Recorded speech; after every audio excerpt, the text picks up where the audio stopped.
Hello everyone. So we were doing chapter 1 of legal, class 11, that was concept of state, in which we have done various definitions that were given by different political thinkers. We have done different theories of state. Now comes the types of state. Okay.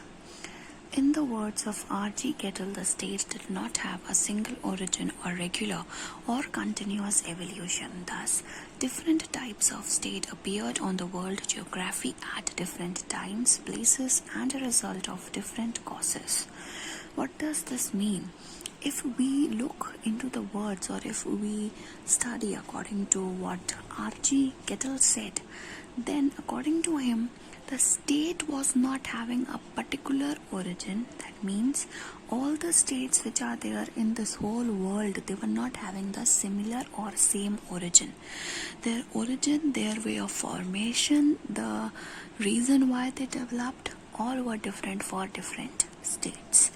When different types of states developed and appeared on the world geography, it was due to different reasons at different times, phases and places. Okay, first one is Oriental Empire. Nomadic tribes generally settled down in places where their basic needs of food, water and pasture for their cattle were fulfilled. What is pasture, guys?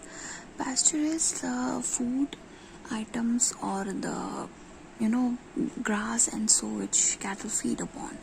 So nomadic tribes, when they lived, there was no such development as it is today, right?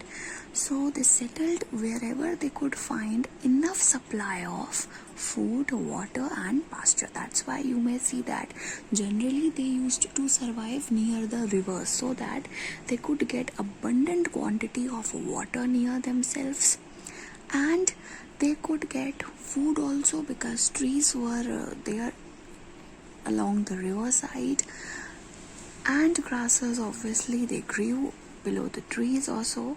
So generally nomadic tribes settled along the river valleys. Early nomadic tribes made the valleys of river Ganges, Indus in India, in valley of Huang, Hongo and Yangtze Kiang in China, Euphrates and Tigris in Mesopotamia, and Nile in Egypt as their homelands. Tribal centers became kingdoms and empires by conquest and reconquest, as in the case of Aryans and Sumerians.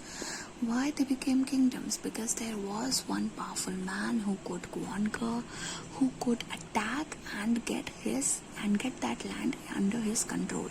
And so the tribal centers, or where those people settled down, that turned into kingdoms, because a powerful person could attack the land and take all the resources and all the people living over there under his control.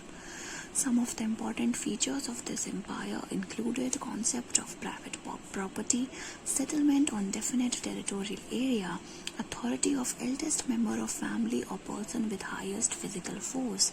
As I said, someone stronger would attack. So a person with highest physical force means physically he is so strong to attack on the other people.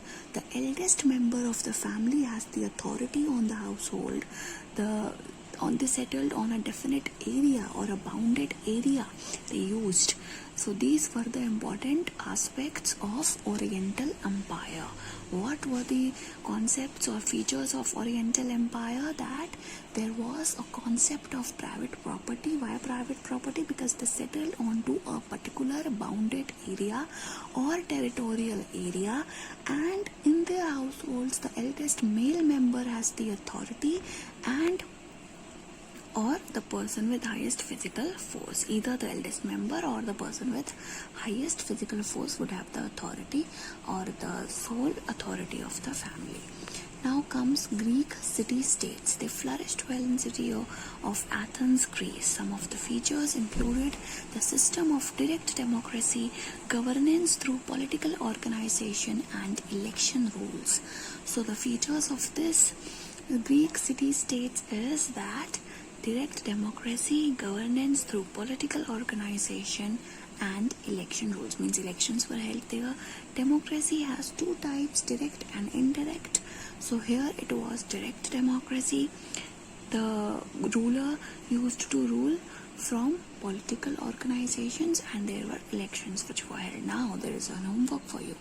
You have to search for that what is direct democracy, and I will be telling you this in the next lecture. Next is Roman Empire. The Romans established a form of government, a republic, that inspired several countries for centuries. For instance, government of United States is hugely influenced by Roman model. So the Romans, they established the republic form of government, and as you know, India also has a republic form of government only, right? And this form of government obviously is adopted by several countries, and after centuries of the establishment of this Roman Empire, various countries were formed and they adopted for this republic form of government. The example is USA, which is highly influenced by the Roman model of government. Also, as I told you, India also has a republic form of government wherein the head of the state or the head of the country is elected. The Roman state passed through three different periods. First period was that of monarchy's state. Monarchy was succeeded by a republic under which civil and military power were in the hands of two consuls who were elected annually. So Roman state has three stages or three periods. The first one was the monarchy. Monarchy is what? When one person rules over the whole state, right? Only one person, that is the monarch. Monarchy, after that came the republic, under which the power was in two councils who were elected per year. Patricians controlled administration. There was struggle between patricians and plebeians for the control of power. Ultimately, both of them got equal political and civil rights. So what happened? There were two councils and patricians controlled the administration.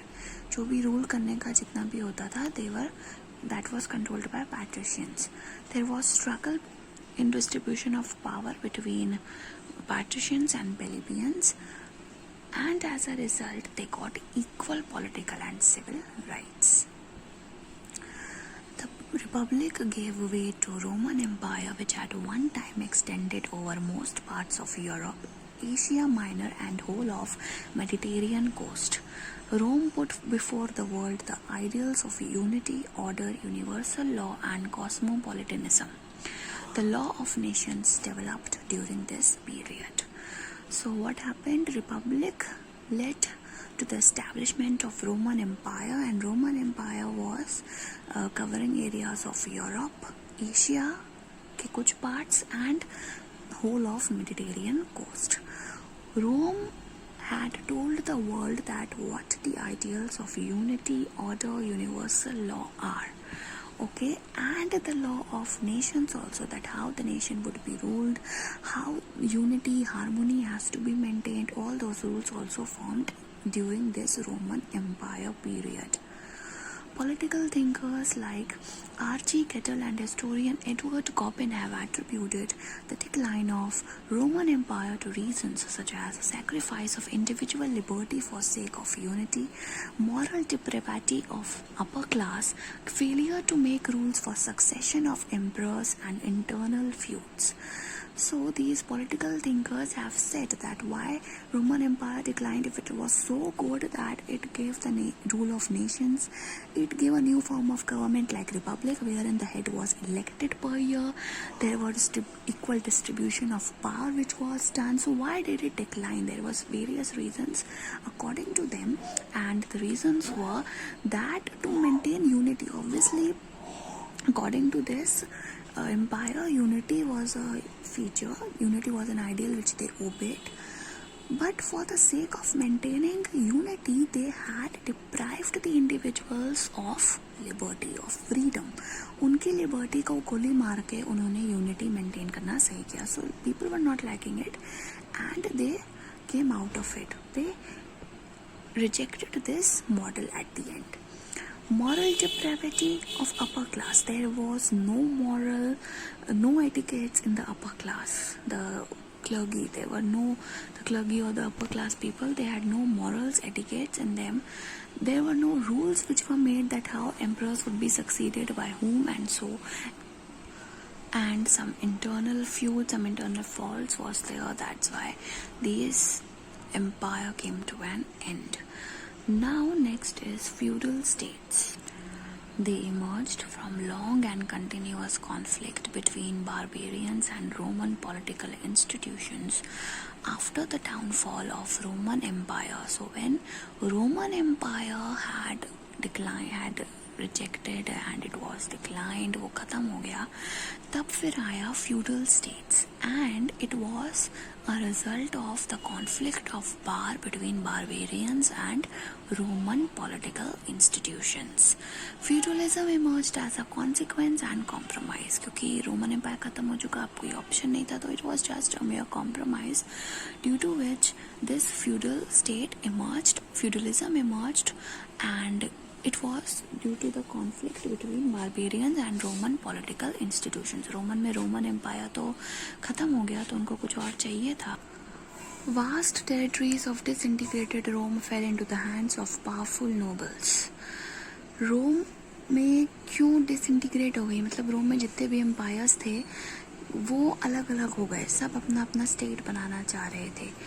And so क्योंकि उनके पास अब कुछ rule of law नहीं था, Roman उन्होंने reject कर दिया था और अब उनको चाहिए था एक नया, जो कि फ्यूडलिज्म आया. बट फ्यूडलिज्म जब आया तब रूल कौन करेगा, तो नोबल्स, पावरफुल नोबल्स के हाथ में रूलिंग पावर आ गई. Nobles were the patricians of Roman Empire who shared political power with the monarch. They were the members of elite families by way of wealth and social prestige. They became high council officials after the decline of empire. तो हुआ क्या, nobles बहुत ही high powerful section था society का, Roman empire का, जिनके पास जितनी monarch की पावर है वैसी ही पॉलिटिकल पावर उनके पास भी थी. And they were the members of elite families. Elite families means जिनकी इकोनॉमिक कंडीशन काफ़ी अच्छी है, जिनका सोशल स्टेटस काफ़ी अच्छा है सोसाइटी में, तो वो थे nobles. Okay, they became high council officials. जब ये एम्पायर, रोमन एम्पायर ख़त्म हुआ तब वो हाई रैंक के ऑफिशियल्स बन गए. सो फ्यूडलिज्म का ये फिगर है in the middle ages. Clergy king होता था, चर्च के पीपल को क्लर्गी कहते हैं. They were appointed as the ruler or the king, and after that below them were the nobles who were elected as lords. You may have heard Lord William, जैसे Britishers का होता था India में, British rule जब करते थे. So nobles or the high rank officials in the government were the nobles. Then knights, vassals, and then the peasants or the low class people. Now the nobles let their land for cultivation, harvesting, or other purposes in exchange of consideration to tenants-in-chief, and tenants-in-chief in their turn gave the same to the tenants, and tenants in turn to vassals and serfs. Thus a community hierarchy was set up based on the ownership of land holding. Land was owned by the nobles, but their land was used for cultivation, harvesting, or various other purposes by the peasants. Indirectly they gave it to the peasants. How? Nobles gave the charge of appointing tenants-in-chief. Then tenants-in-chief gave that land to tenants, and tenants gave it to the peasants, so that cultivation and other purpose could be carried out. Further than this will be conducted in the next lecture. So that's enough for today. Thank you.